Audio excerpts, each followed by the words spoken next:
My name is Napoleon Bonaparte, and I am here to ask you a question. Is a man not entitled— sorry, wrong question. What I actually wanted to ask you is, when it comes to YouTube and the MMA sphere, who is the most influential person in the world? Is it Joe Rogan? Right, when do we call it? When do we call it consciousness?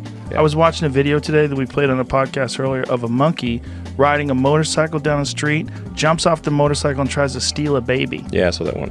Perhaps it's Brendan Schaub, who alongside his adopted son Brian Callen rules over an empire of mediocre podcasts. Look upon his works, ye dicey, and tremble.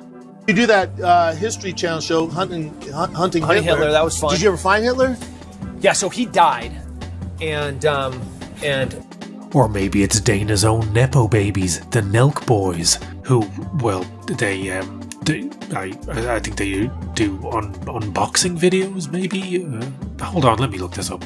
Nelk, stylized as Nelk, also referred to as the Nelk Boys, is a Canadian-American YouTube channel and entertainment company known for prank videos, vlogs, and full-send entertainment. I already don't give a fuck. If you thought any of these were the most influential creators in the MMA scene, congratulations. You just exposed yourself as a casual who probably doesn't even train UFC. You sicken me. You don't even deserve to sleep in that octagon bed. For the real hardcore, those of us with sick UFC tattoos who know that the lyrics to Face the Pain actually reference the phenomena of seeing red when it's time to go, we know that the most influential person in the MMA creator sphere is this fucking guy?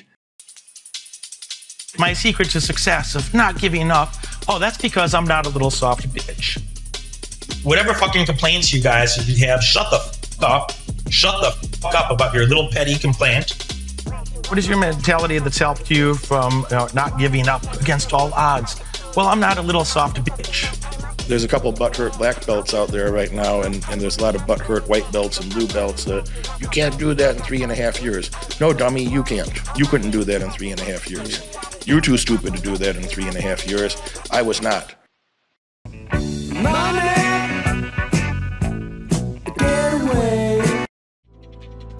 When it comes to fake martial arts masters, we normally find ourselves in a sunless realm populated by all manner of dim max, no-touch knockouts and Seagal-based shenanigans.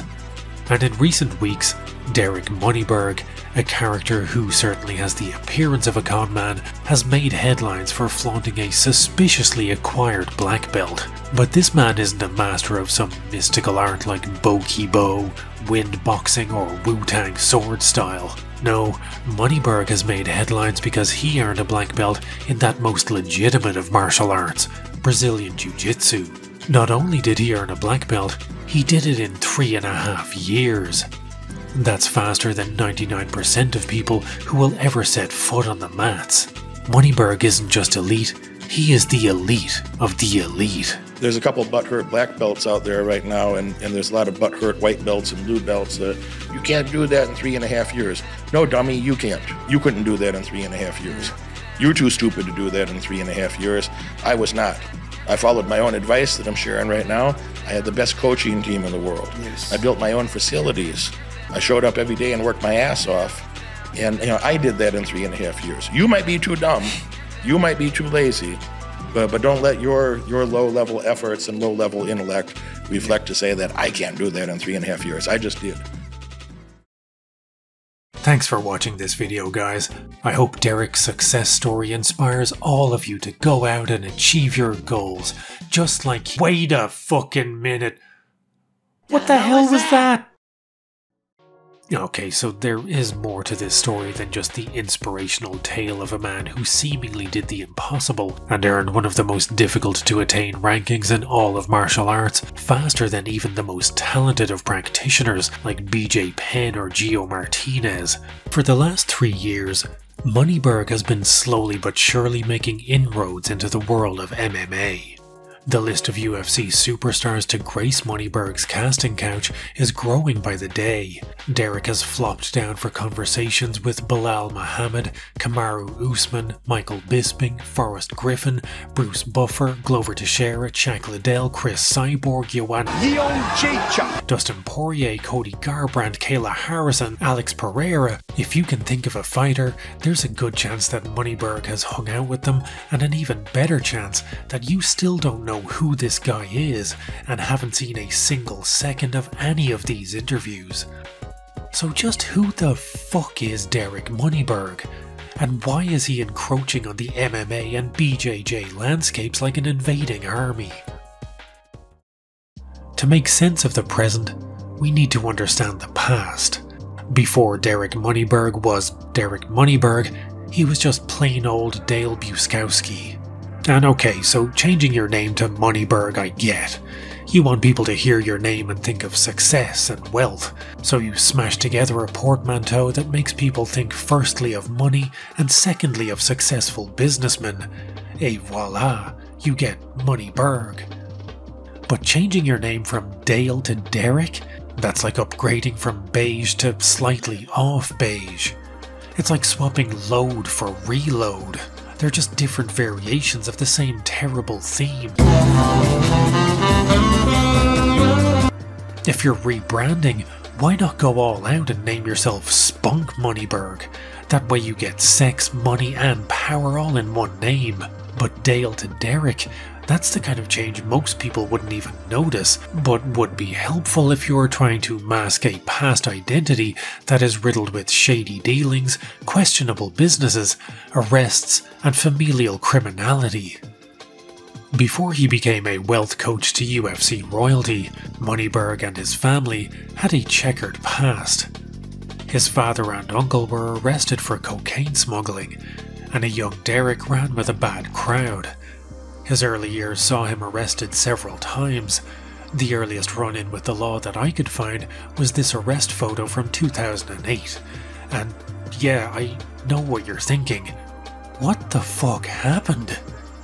This guy went from looking like the fifth member of Crazy Town come, my lady, come, my lady, to looking like what would happen if Danny DeVito was impregnated by Vigo from Ghostbusters 2. Derek's 2008 arrests were for obstructing a police officer and failure to appear, but in 2014 he was charged with the far more serious crime of domestic battery. And in 2018, the government attempted to seize 5 separate properties he inherited from his mother over allegations they were used for manufacturing drugs or had been purchased with drug proceeds. The government initially won the case, but it was ultimately thrown out of court on a technicality and Moneyberg kept the properties. But this isn't some big gotcha moment. I'm not exposing anything Derek himself hasn't already admitted to publicly, albeit very briefly and in scant detail. We don't know the nature of his early arrest. For all we know, it was for violation of the Crazy Town City Ordinance. Come, my lady. And having family ties to criminals isn't something a person can help. The domestic battery charge, while it doesn't exactly look good, there isn't a whole lot of information about this online that I could find. He was charged, but we don't know if he was found guilty. And the drugs being produced in his properties that led to their seizure was apparently weed, which is now legal in Illinois anyway.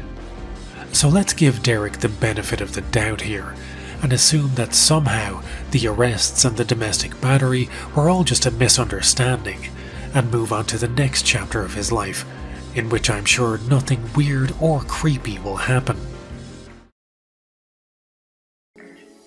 There are many aspects of this story that stretch believability to breaking point, but the most unbelievable of all, the one that warps reality like a Caribbean cruise on the event horizon, is the fact that from 2002 to 2018, Derek was employed as a full-time how to fuck good coach. This man, which in those days was known as a pickup artist.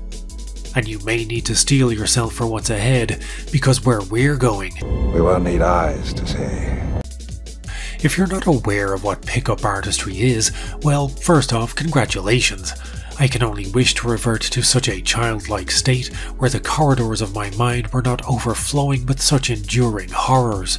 Pick-up artistry is the art of conning your way into a woman's bed by any means necessary. Lie, cheat, steal, tell her she looks stupid in the hopes that she has a humiliation fetish, nothing is off the table. The movement peaked around the mid-2010s with the release of seminal video game Super Seducer, a full-motion video game similar to Night Trap, but with more realistic stalkers. One of the first things I noticed was you just got like the most sexy ass, and I just... Whoa, excuse me? No, compliment. I will break off this arm and then tell me how you'll grab my ass.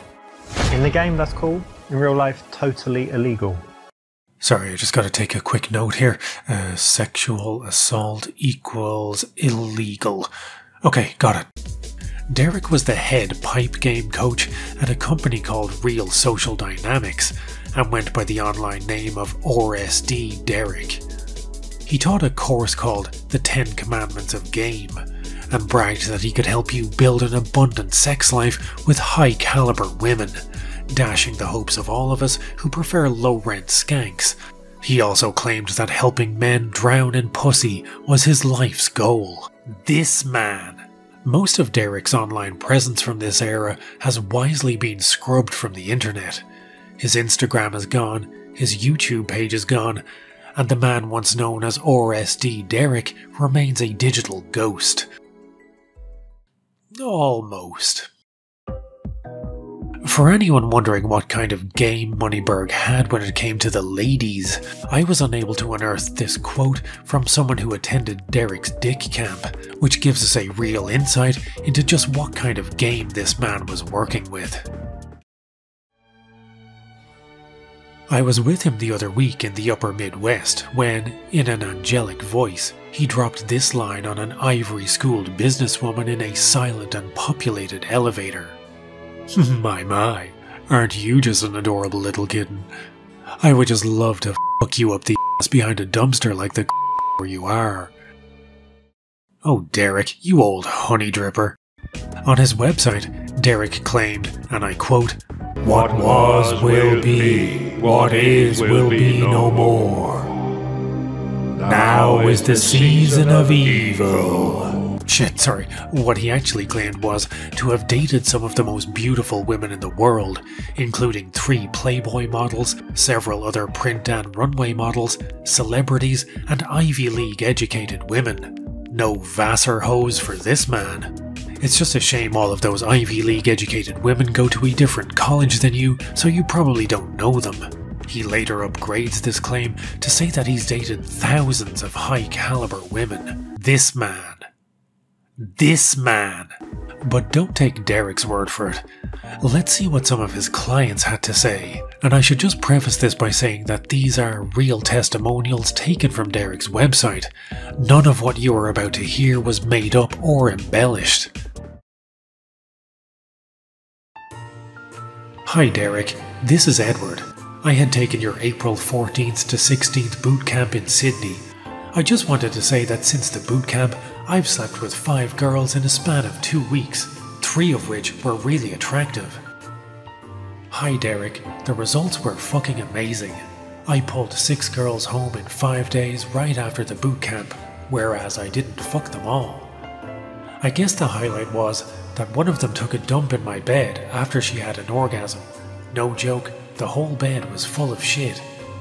I would send you a picture, but since I wasn't able to eat for 24 hours after that incident, I guess that's not the best idea. Apart from that, I had my first orgasm with a condom inside a vagina ever today. After 24 years and 361 days, it finally happened. And then there's one that just says, "Bring you penis. She has to opt out of sex by leaving." Can I opt out of this fucking video by leaving?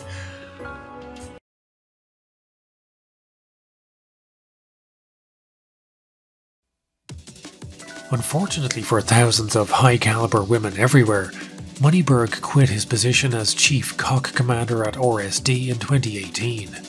If not for the fact that he bailed on the manosphere just as it was really taking off, Derek could have had a budding career as a sort of short-arse Andrew Tate, a Gordon Gekko of gooning, the Jordan Peterson of jerking off.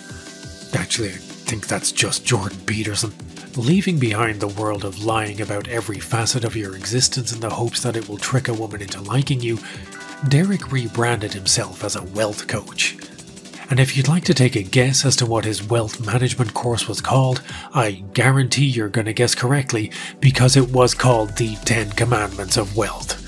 Derek just took his pud-whacking PhD course, did tens of minutes of intensive work with the find and replace tool to substitute the word pussy for money, and launched it as a whole new business venture. He even kept the 2001 webcomic-ass cartoon version of himself that appeared in all his RSD Derek training materials, and turned it into the logo you'll see on every one of those hideous t-shirts and rash guards he makes his guests wear. But there's no denying Derek's move into the world of personal finance coaching was wildly successful. Just take a look at this article from the International Business Times, titled, "I coach my clients to make enormous profits in their business ventures, says wealth coach Derek Moneyberg." Thanks for clearing that one up, guys. I was under the impression he was coaching them in quantum fucking mechanics. Moneyberg has become a multi-millionaire off the back of his wealth mastery courses, and by extension, off the backs of countless desperate wannabe entrepreneurs. Access to his 10 Commandments of Wealth course is a mere $2,500, or you could opt for a year-long subscription that costs only $20,000 plus a $5,000 yearly renewal fee. Or for the people really serious about drowning in puss money, you can get a one-on-one Zoom call with the Vigo of Vag himself for only $7,500. And look, I know what you're thinking, this all sounds like a scam or scam adjacent. But just listen to these glowing testimonials from real people who spent their life savings on these courses. I quit my job 2 weeks before starting the Moneyberg mentoring program. My goal for this period, for the 3 months, was to make my first dollar in revenue. Not only have I succeeded in achieving that goal, but I'm now matching, or nearly matching, the income that I was making from my consulting job, my job in management consulting in London.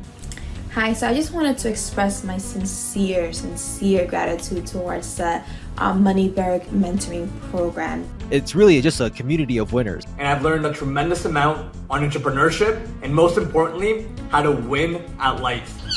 What is up? I am halfway through the Moneyberg mentoring program, and I gotta tell you, so far it's been pretty damn amazing. We're not even halfway through the program, and already I've learned so many valuable lessons. So we're not even halfway through the Moneyberg Markets Mastery program, and I've learned so much from this. And even though it's only halfway done, I have learned so many things. I'm enrolled in the Moneyberg Markets Mastery program. We're about halfway through. Hey, we're approaching the halfway point for the Moneyberg Markets Mastery program. That was weird, right? Why was everyone only halfway through the course when they did those reviews? You know what, it's probably nothing. Forget I brought it up. I mean, do those sound like the words of people who have been scammed? And would a man with a moral compass so erratic you'd think he lived directly over the North Pole get featured in such esteemed publications as the International Business Times, Forbes, the LA Times, Yahoo Finance? Wait a fucking minute. What the hell was that? Like most grifters, Moneyberg's veneer of success is thinner than his hairline. Neither his testimonials nor these interviews stand up to any kind of close inspection. Take for instance the LA Times article. Even the briefest of glances at this thing makes it blindingly obvious that this is an article written by Derek or someone working for Derek, and its sole purpose is to try and make Derek look successful. It's not a news article, it's not even an interview. Derek isn't asked any questions or even gives his opinion on anything. It's just 4 or 5 paragraphs of literary autofellatio. No self-respecting publication would host these articles unless they were being paid to do so, which is exactly what's happening here. How do we know this? Well, Derek loves nothing more than a good lawsuit, and isn't afraid to spam them like someone who just learned how to do a Hadouken. In the past, He's had his lawyers harass Reddit moderators on the r/FakeGuru subreddit, demanding that they take down threads that were critical of him. In all likelihood, this might just be Derek pretending to be a lawyer, given how poorly worded this message was and the fact that it's clearly a copy and pasted text where they forgot to edit the placeholder sections. In fact, as someone whose day job is in the legal field, I can tell you for a fact that no self-respecting lawyer is sending something that looks this sloppy via DM to a Reddit mod. In 2021, Derek emerged from the 16th century painting of himself that contains his soul to file a lawsuit against a YouTuber named Spencer Cornelia for defamation. Spencer had interviewed a former colleague of Derek's from his pickup artist era, and Derek claimed the entire interview was grounds for defamation. In December 2020, I interviewed a YouTuber named John Anthony Lifestyle. John shared a lot of info about Derek Moneyberg, most notably how Moneyberg didn't create his own courses, had previous arrests, and had numerous victims of his programs. A few months later, on June 21st, 2021, Derek sued me, despite not ever saying anything. I interviewed a credible source. I didn't say anything. Derek hit Spencer with what's known as a slap suit, or strategic lawsuit against public participation. The goal of any slap suit isn't actually to win, but to censor, intimidate, and silence critics by burdening them with the cost of illegal defense until they abandon their criticism or opposition. A lot of the court documents for this case are freely available. After reading through them, sure enough, Derek admitted in a court of law that some of these articles were nothing but paid-for puff pieces. He wouldn't elaborate on how many were paid for, or indeed if any of them at all were organic. And if you refuse to explain which of these articles weren't paid for, then I have to assume it's because all of them were paid for, and you're just trying to spare yourself some embarrassment. Cornelia wasn't easily intimidated, however, and fought Moneyberg's lawsuit. On September 29, 2023, 831 days after I was first sued, the judge finally ruled on my case. The judge granted our motion for summary judgment. We won on all claims. The case was eventually thrown out of court, but not until it had cost Spencer upwards of $300,000. Okay, so we've established that the news articles are in all likelihood just thinly disguised Moneyberg auto fanfics. But what about all those glowing testimonials? Surely those people aren't actors, and the testimonials aren't all made up. Of course not, but also, kinda. You see, given the extortionate entry fees for Moneyberg's courses, you're likely going to want to finish the damn things. Well, if you were wondering why every one of those reviews from earlier on were from someone who was only halfway through the course, that's because when you're halfway through, Derek requires you to leave a glowing review in order to start the second half. I want video reviews for how you're doing in the course so far, and I want to know what's going well in the course. Here's my deal when I ask people to do this, is I want them submitted by Sunday before you go to sleep. You're not going to be in next week's call if they're not submitted. If you don't have the time to submit them, that's fine. I'm excited for you to not be here next week. For those of you that didn't get your video in on time, get it in this week, or you're not going to be in the program after this week. Not this week, today. Get it in today, before you go to sleep, or you're not going to be in the program any longer. That's like if this video just looped the story about the poop bed and wouldn't continue until you hit like and subscribe.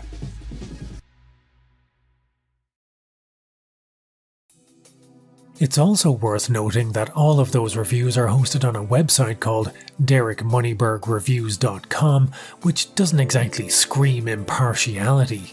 His Trustpilot reviews are a little more revealing, however. Outside of the walled garden of Derek's own personal review site, users complain of paying thousands of dollars for courses that either were never delivered, or were delivered with all the enthusiasm and vigor of a Wild West prostitute at the tail end of a gold rush. This guy is a scammer. I attended his course and it was an utter waste. His material is all plagiarized from Investopedia and reads them to you slide by slide. Out of the 140 people who attended the course, 90 plus complained about it and how it was all plagiarized. For $5,000 a pop, you would think it would be much more structured and professional. On the weekly live calls, he would just talk about himself and his Maybach or his new office. He thinks he's God's gift to women, when in fact he is a fat fuck that needs to weasel his way through life. Even if we give Derek the benefit of the doubt here, which at this point is far more than he deserves, and we assume that all these 1-star reviews are just trolls, well, that doesn't explain away all the people who contacted Spencer Cornelia with similar accusations of being ripped off. The most recent email I've received indicates this student paid $5,000 to Derek Moneyberg in 2021 and the program was never delivered. His team is refusing to provide the service or give a refund allegedly, and telling me to file a lawsuit against him and he will not refund me my money. He told me that I cannot get a refund and told me to file a lawsuit and tell my attorney to email them to Moneyberg's legal email. As he made me sign a DocuSign contract and it has all the stupid clauses like he can do the program whenever he likes and no refund. And I don't know about you, but if I paid for a Secrets of the Ultra-Rich bootcamp and instead had to sit through an hour of Tito Ortiz trying to start his brain via hand crank, I'd want every penny back plus interest. Though it was at least interesting to hear that Tito was a freshman in high school in 2020. I haven't stopped training until 2020 since I've been a freshman in high school. And okay, this might just be a personal nitpick, but Derek's website looks like something that escaped the extinction of GeoCities by disguising itself as an Angelfire website. Jesus Christ, I think that's the most elderly reference I think I've ever made. But if this is the standard of care you put into the most front-facing part of your operation, then that should raise more red flags than the Soviet Union. I mean, just look at these hideous photoshops. This looks like Derek's jet is about to 9/11 that stack of coins. This one looks like Derek and his buddy have inadvertently recreated the 5 guys, 1 girl meme. And good God, Derek, not everything needs to be on one page. Look at this, I'm still scrolling. All of this is on one page.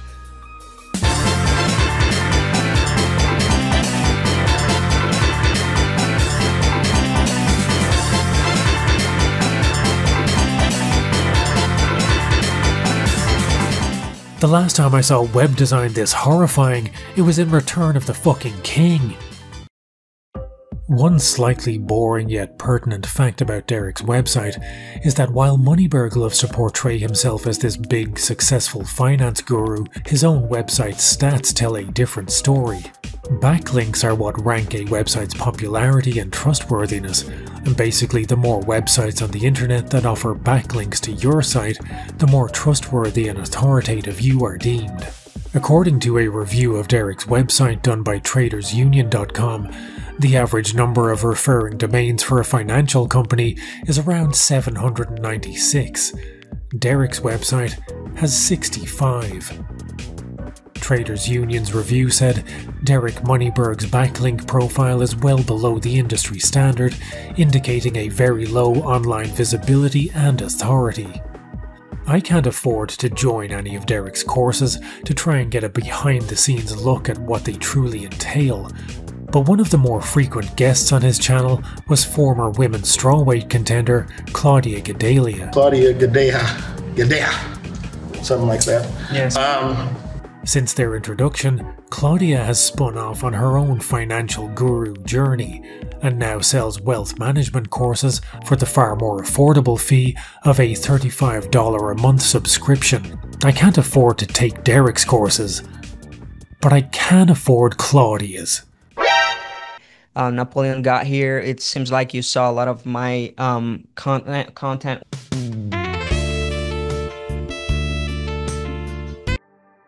So full disclosure here, I did join Claudia's Millionaire Mentality Zoom call, and when she opened up the floor for questions, I did ask about Derek Moneyberg, and if you think I didn't also bring up my love for the hallway stare down with Joanna Yeown Jaychuk, then clearly you don't know me as well as you think you do.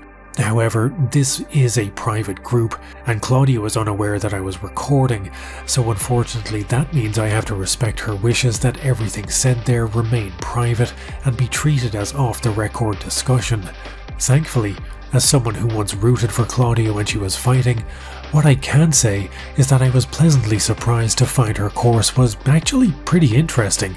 I don't know if I'd pay $35 a month for it, as you could probably find similar investment advice for free on YouTube, But it was obvious Claudia had done her homework around finance and investing and gave solid, down-to-earth financial advice without any of the over-the-top gimmickry and the masturbatory self-aggrandizing found in any of the Moneyberg seminars I've seen.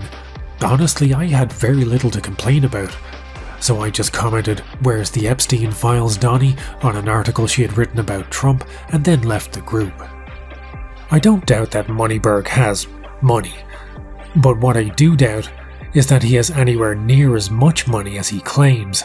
Truly wealthy people don't need a revolving door of suckers to scalp a few $1,000s from.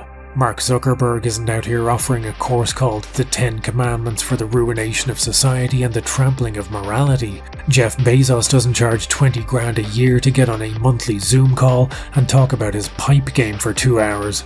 The truly wealthy are wealthy enough that they don't need to do this shit. They just go about their day, hoarding all the world's money, while the rest of us eat each other alive for scraps and a pat on the head. When asked under oath exactly how many of his clients had signed up for the $75,000 tier, Derek again refused to answer. For someone who seems incapable of not bragging about how successful he is, that seems odd. Wouldn't you want to boast on record about how many whales you had landed? And now all of this is simply my opinion, but I feel like maybe Derek's online business wasn't doing so great. The internet is a smaller space than you think, and once videos like Spencer Cornelius start to gain traction, I don't think too many people would be willing to drop 5 grand for a course that's less likely to materialize than Tony V. Habib. And what would a savvy entrepreneur do in that event? Commandment 10 of the 10 Commandments of Wealth is, "Thou shalt market thyself." Derek took his own advice and was about to rebrand himself and target a whole new demographic of potential suckers.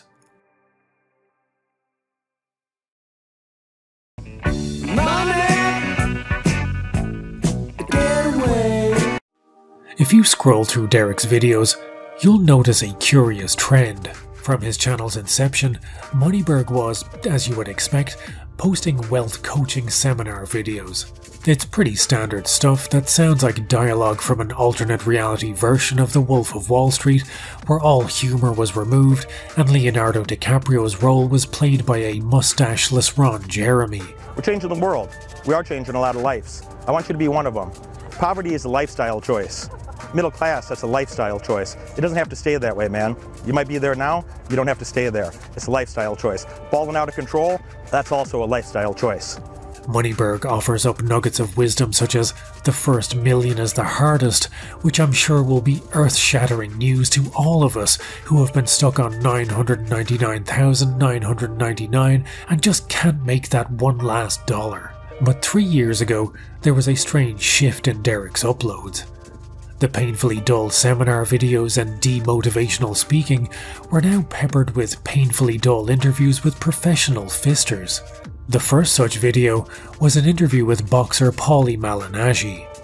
But not just an interview, oh no, because over the course of 51 excruciating minutes, Paulie and Derek talk wealth, success, the best way to escape a portrait that has trapped your soul, probably, I don't know, I kinda tuned out for large portions, but they also offer us a glimpse of Moneyberg training with Paulie.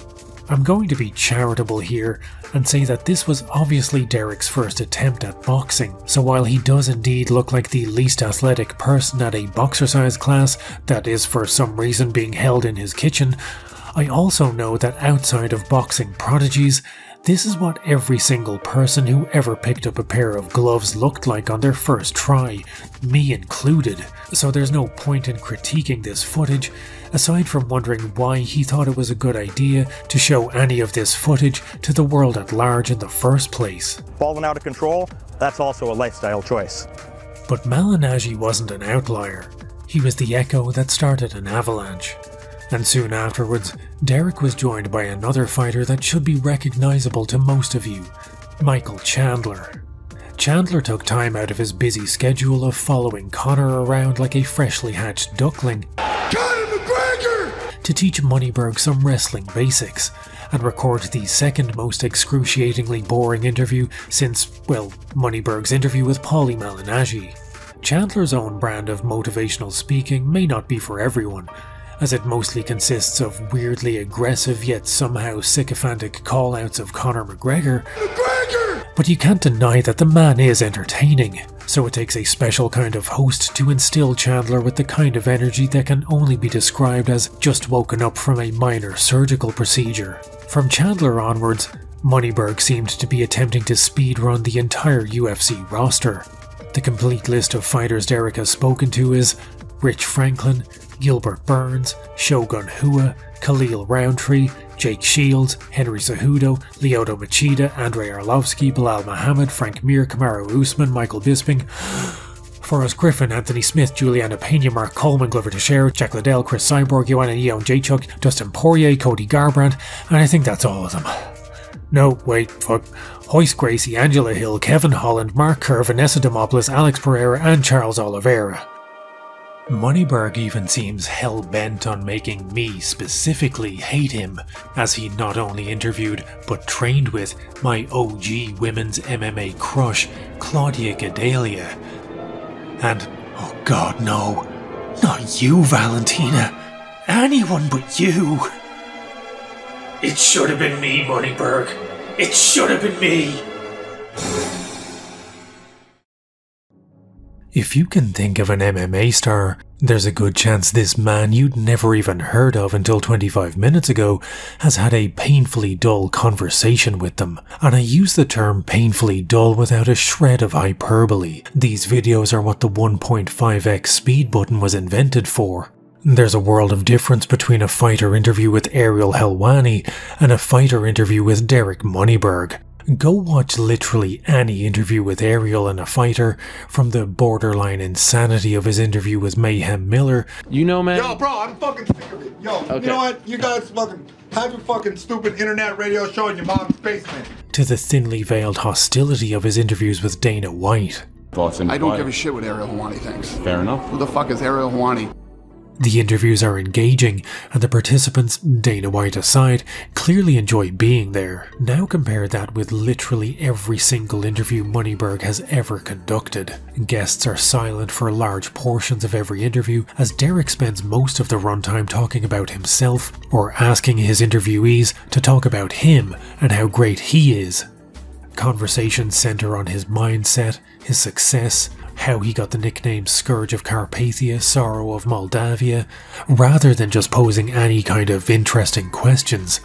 There is no real discussion going on here.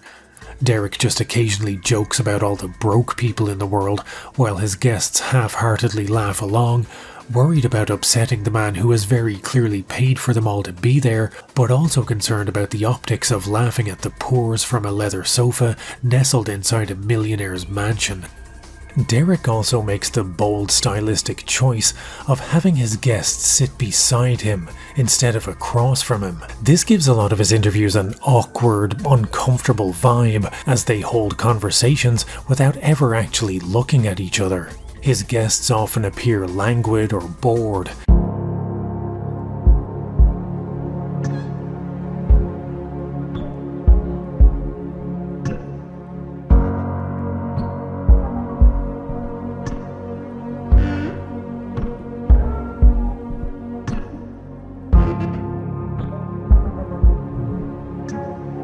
Rich Franklin looks like his brain has been switched to power-saving mode, and even Claudia Gadelha, who Derek announces as one of his best friends, spends much of their time together staring into a vanishing point with big "have I left the oven on" energy. Is this really the expression of a woman hanging out with one of her best friends? Yeah, no, I don't know. If it went down 30, 40%, I like it. And I think it's safe to buy if you're interested. We can kick out the losers with a smile. Feel happy to get them out. Of course, I drink my own Kool-Aid. I live that way. So when I tell you people to do in business, yeah, but I'm doing that in my martial arts training. Hours a week, but at least 20 hours a week, all of them. And these people that already they're good at something and wanted to be better at this too. They wanted to go make real money and real estate.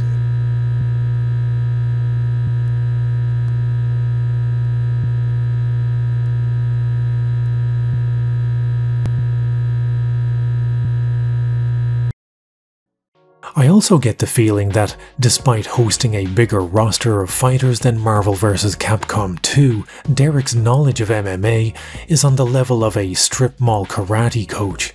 He makes easily verifiable mistakes like calling Charles Oliveira a two-time lightweight champion, which he isn't. He also labels Shogun Rua as two-time UFC Hall of Famer. While this is true, that's like introducing Radiohead as that band who were in an episode of South Park one time. He never even mentions pride when introducing Shogun, and only lists his UFC accomplishments. The most enduring part of Shogun's legacy is forever tied to his 2005 Pride Middleweight Grand Prix title run. To skip over that in favour of his UFC tenure would be like interviewing O.J. Simpson and only asking him about his role in The Naked Gun. In fact, let me just redesign this thumbnail for you, Derek, so it's a bit more lore-friendly. At this point, Derek has sat down for scores of interviews with some of the biggest names in the sport. The kind of names that I would quite literally kill someone just to be in the same room as.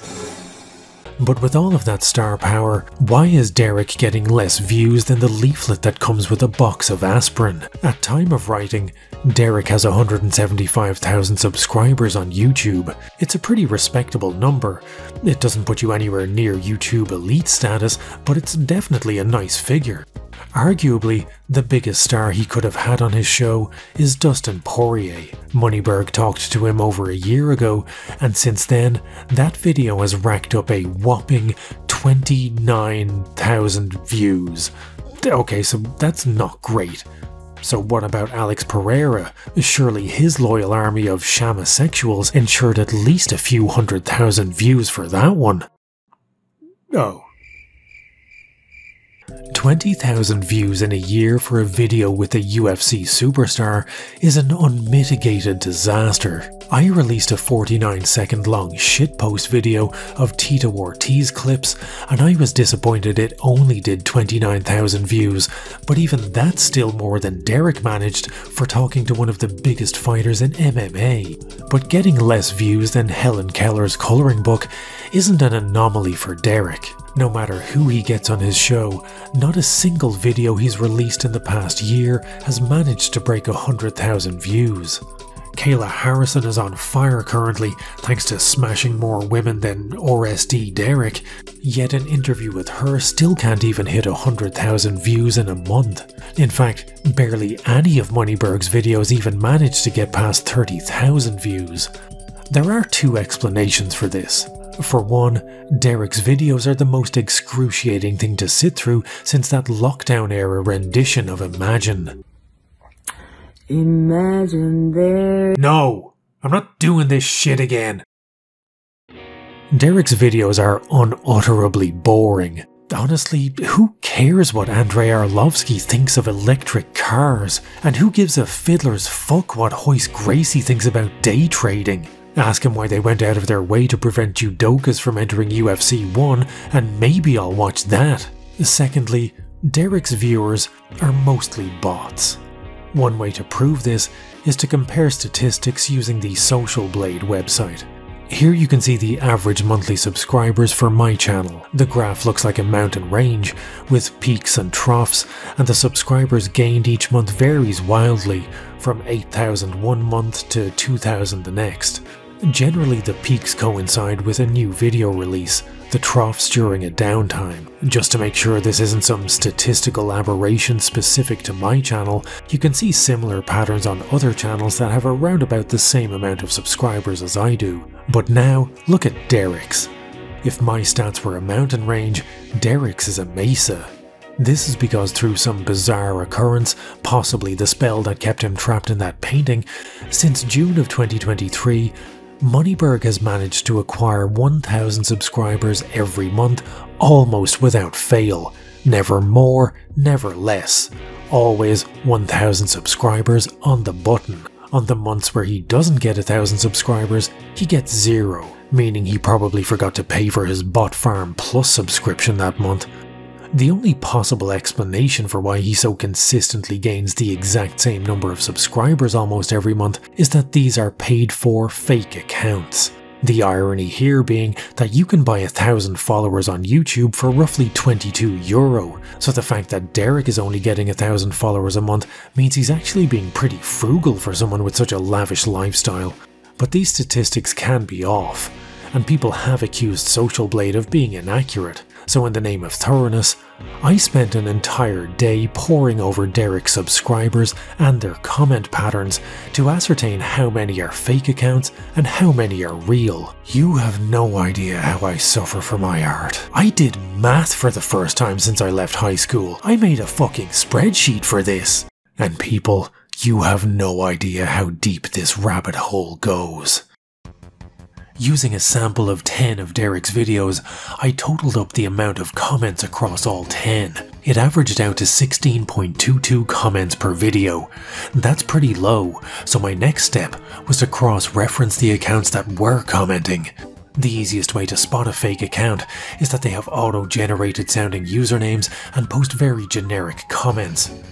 Pretty quickly, I began to recognize the same few accounts commenting across the videos that were potential bots. All of them had generic sounding usernames, they all posted very generic comments, and all of them have 0 uploads and 0 followers. It was pretty safe to say, people, that these were the fake accounts. After adding up all the comments posted by these accounts, this core of about a dozen users accounted for around 50% of all activity on Moneyberg's videos. That alone is pretty damning. But then I noticed an even weirder pattern. Checking the account creation date, almost all of these accounts were created between November and December 2022 and November and December of 2023. Why is that important? Oh, I don't know. Maybe because 2 of the 3 biggest subscriber spikes Derek ever had just happened to be in the same months as the majority of these fake accounts were created.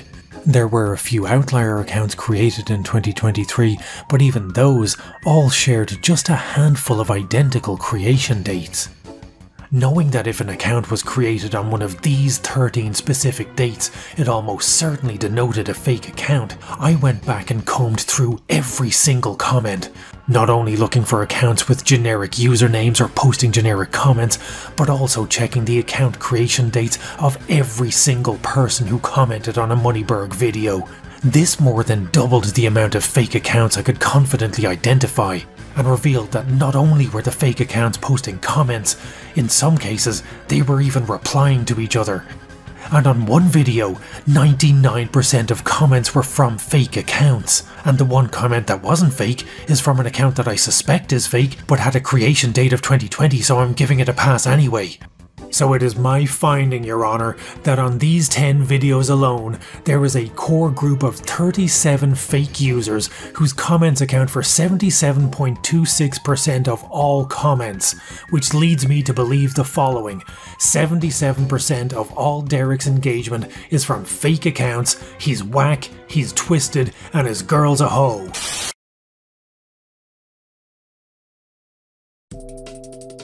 It's a similar story on his Instagram, where every single thing he posts gains almost the exact same amount of likes. The number varies a little, but it's almost always between 40 to 43,000 likes without fail on every single post.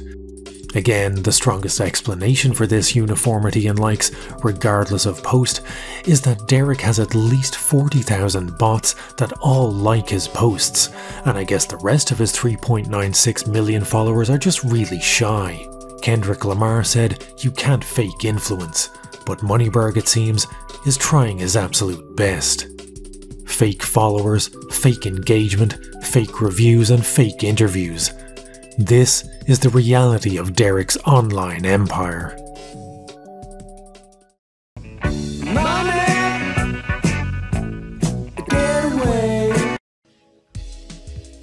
Thankfully, Moneyberg's reinvention as an MMA influencer is going over with the fans about as well as Jon Jones getting another shot at heavyweight gold.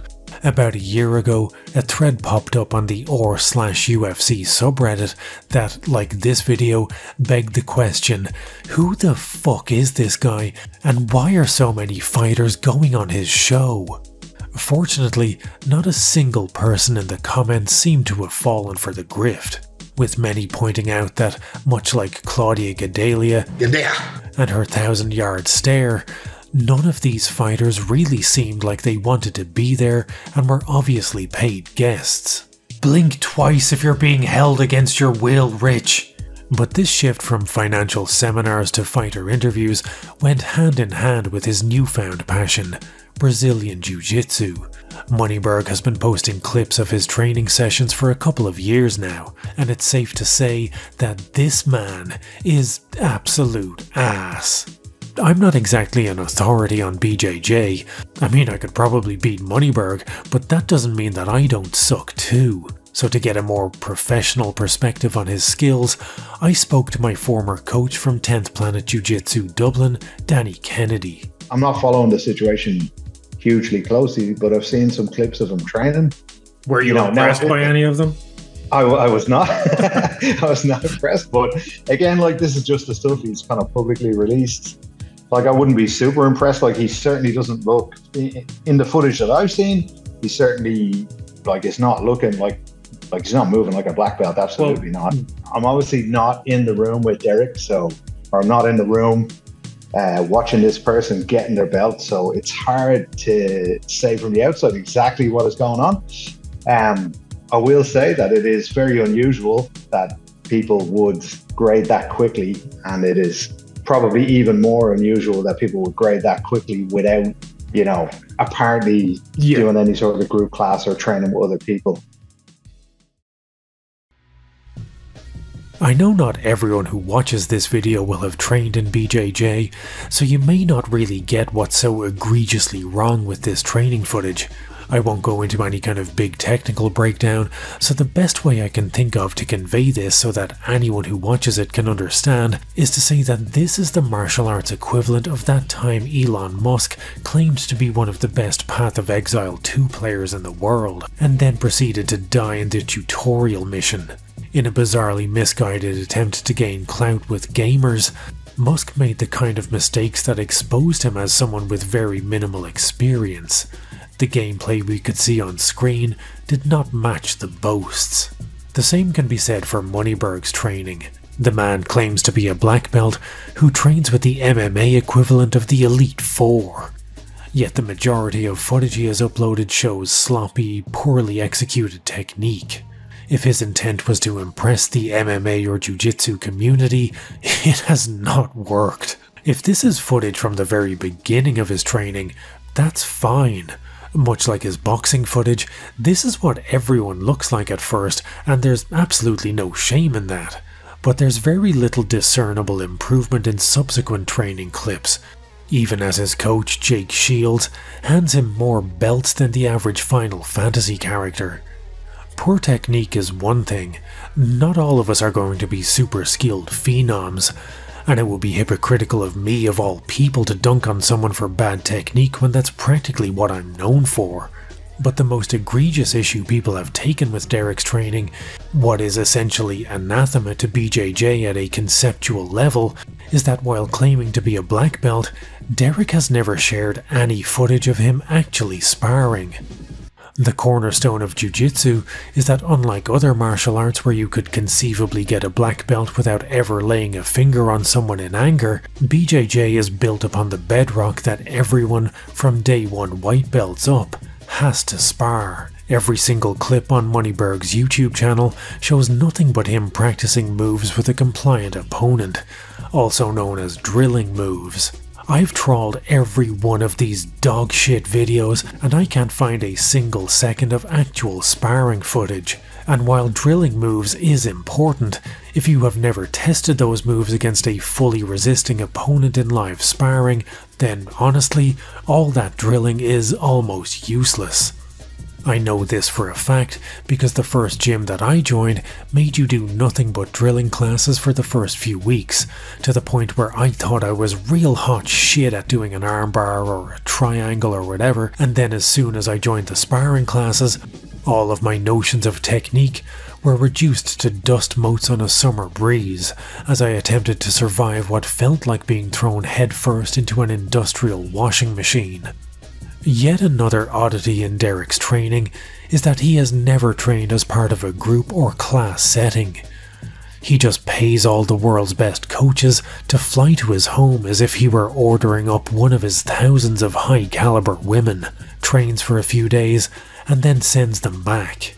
Derek has never set foot in a gym with the general public, and he wears this as a point of pride, because clearly only someone rich enough to afford this sick Pink Panther painting can afford to train without the presence of the proletariat stinking up the gym. But ask anyone who has trained BJJ and they'll tell you that training with a disparate group of people around or even below your skill level is not only integral to improvement, but a fundamental aspect of the art itself. And also, Derek wears socks on the mats, in every single clip. Out of everything else, that's probably the most egregious faux pas. Wearing socks on the mats is like giving your mother a foot massage. It's not illegal, but it fucking should be. Is there ever an argument to be made for wearing socks on the mats while training? Because this is another big one. I couldn't get past. I thought this was the fun. Like, people are giving that dude so much shit over wearing socks. I was like, really? The socks is what we're going to focus on? Like, this is the least interesting part of the fucking equation for me. After 3 years of intensive training in his kitchen, Jake Shields conferred the rank of black belt upon Derek in a beautiful private ceremony surrounded by all of the enablers of his little martial arts fantasy. This belt, the one that he very clearly doesn't even know how to tie. Giving a black belt to a man who doesn't know how to tie it properly shouldn't really be surprising coming from Jake Shields. If you're unaware of who he is, Shields is a former UFC fighter, but don't let that fool you into thinking he was good or anything, because Jake was one of the worst fighters of all time. For a period around the early 2010s, Shields' name became synonymous with crushing boredom. You could guarantee that any time he stepped in the octagon, the overwhelming urge to go take a 15-minute long shit would follow. In a career spanning 33 fights, 18 of his wins were via decision. This man has less finishes than a castrato. This man knows less about finishing than the never-ending story. Yet somehow, in a career characterized by depressing decisions, giving a black belt to Moneyberg isn't even the worst one. Shields has reinvented himself in recent years as a, you guessed it, political activist. And not the 1960s ideal of a political activist, the 2020s version, which just means making up the most insane shit you ever heard on a podcast that has no broadcasting standards and practices to adhere to. Political activism for Jake boils down to, on one hand, admiring the technology of Nazi gas chambers, while on the other claiming, "I don't think a single Jew died in gas chambers." Also claiming Israel is about to bomb America in a false flag attack, and using legitimate criticism of the Gazan genocide to leapfrog into just spreading nakedly anti-Semitic conspiracy theories. He also joked with Andrew Tate about sexually assaulting a then-teenaged Greta Thunberg, and frequently hosts neo-Nazis, white supremacists, and occasionally the Grand Wizard of the KKK himself, David Duke, on what Jake calls his podcast, but I would call a swirling vortex to the sub-levels of hell. Not having a black belt is a better position to be in than being a Jake Shields black belt. Being a Steven Seagal black belt would command more respect. Getting a black belt from Shields is like being gifted Ted Bundy's VW Beetle. Yeah, it's a cool car to have, but you probably shouldn't disclose its lineage. Moneyberg's promotion to black belt was like a nuke being set off in the BJJ community. After footage of his training spread like a leaked sex tape, the entire community was united in decrying this as little more than a pay-to-win scenario.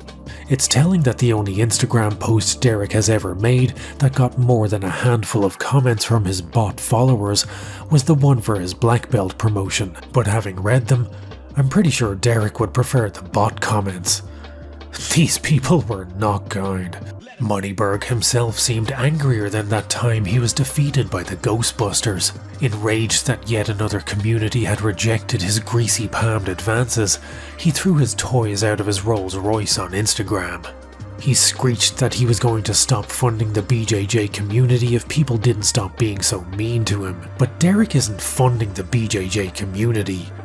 He's not out here renovating local gyms or providing equipment for gyms in underprivileged areas. He's just putting money in the pockets of the highest profile coaches and competitors he can find, so that he can hang out with them and do some black belt LARPing.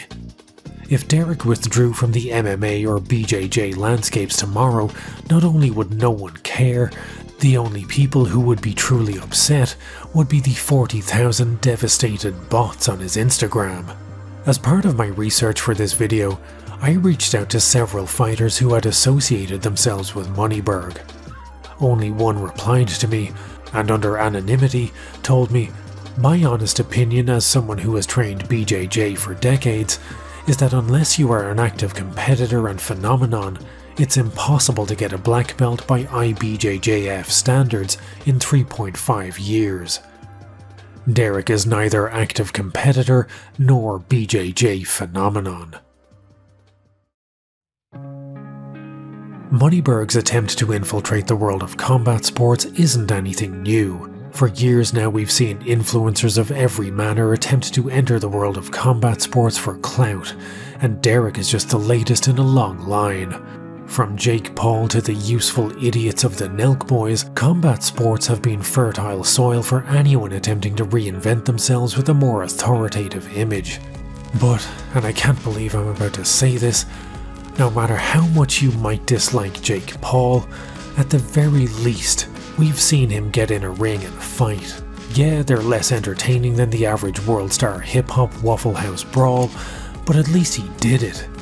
We've seen Logan Paul fight Mayweather. We've seen iDubbbz and Salt Pappy and a whole bunch of other fuckers most of us have never even heard of actually get in a ring and fight. And for that, as much as you might dislike some of these people, they have my respect. Moneyberg is the first influencer to try and enter the world of combat sports with little more than a "trust me bro, I'm legit." Derek wants to impress people not with verifiable skills, not by showing people what he's capable of, but by just hoping that saying "I'm a black belt" is enough to impress everyone. But no other black belt on the planet would be so hesitant to release sparring footage. I've no doubt in my mind that if this was 2 decades ago when these things were a lot harder to debunk, Derek would have been another Rafael Torre style fake black belt, telling anyone who'd listen about his undefeated record in secret no-holds-barred matches. If Derek was even slightly more charming than a starving plague rat, he'd be angling for a spot in the Rogan sphere. Maybe you think I'm being a bit hard on him. After all, he's just trying to make a career in MMA podcasting, and he clearly loves BJJ, so what's so bad about that? Nothing at all for the average person.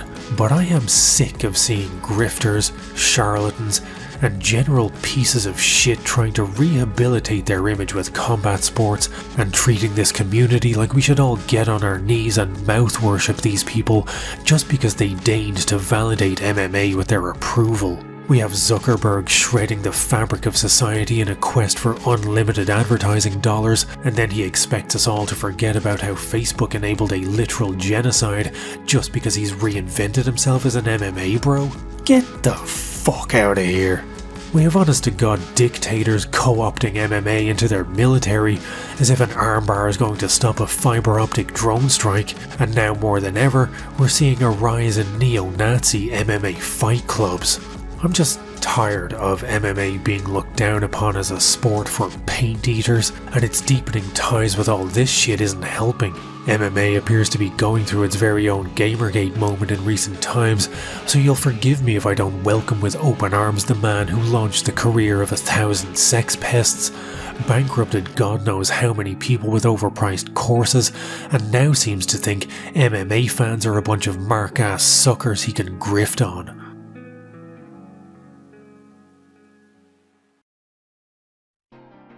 That's why it's disappointing to see so many legitimate fighters all willing to co-sign Derek's martial arts role-playing sessions, or take handouts from him to appear in his videos. Rich, stare blankly into the void if you need us to send help. But if I've learned one thing, It's that when it comes to professional fighters making questionable decisions, the well of disappointment seldom runs dry. But in their defense, the UFC isn't paying any of these people a pension, and as time marches irrevocably onwards, the true cost of a lifetime of fighting rears its head, and these people need money. So I don't begrudge any of them taking Moneyberg's dollar. I mean, it's not like they took money from some brutal dictator for an appearance or something. Oh. But I do wish more people were willing to call out Moneyberg's black belt claims publicly. It's pretty telling that the only professional fighters I've seen who were critical of this whole debacle are people who aren't on his payroll.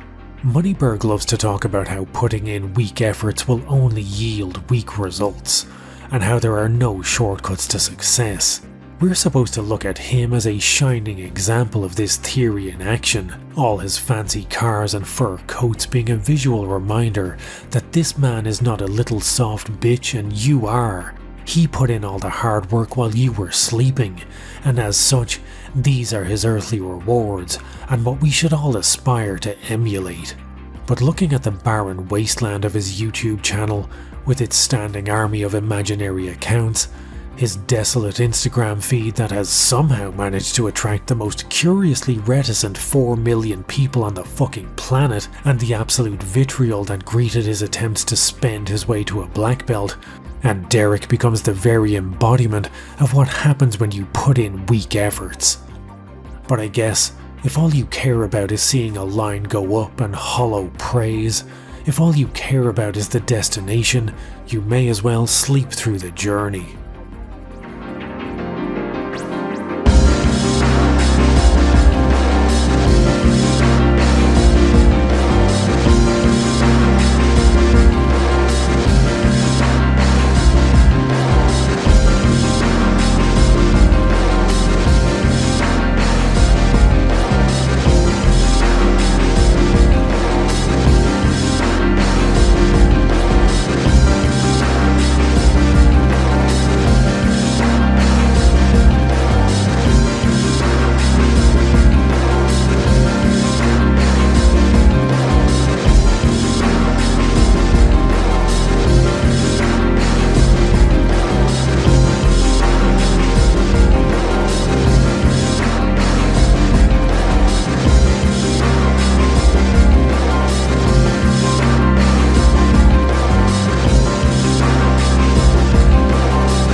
Yeah. Well, it's just like everything, isn't it? You're a black belt in video making now. Yes! You finally said I'm a black belt. Yes! I'm going to clip that bit where you just said you're a black belt and put that in the fucking video. Yeah. Go for it. Hold on. You're a black belt. Yes. Finally. Don't put that in. Finally get the respect.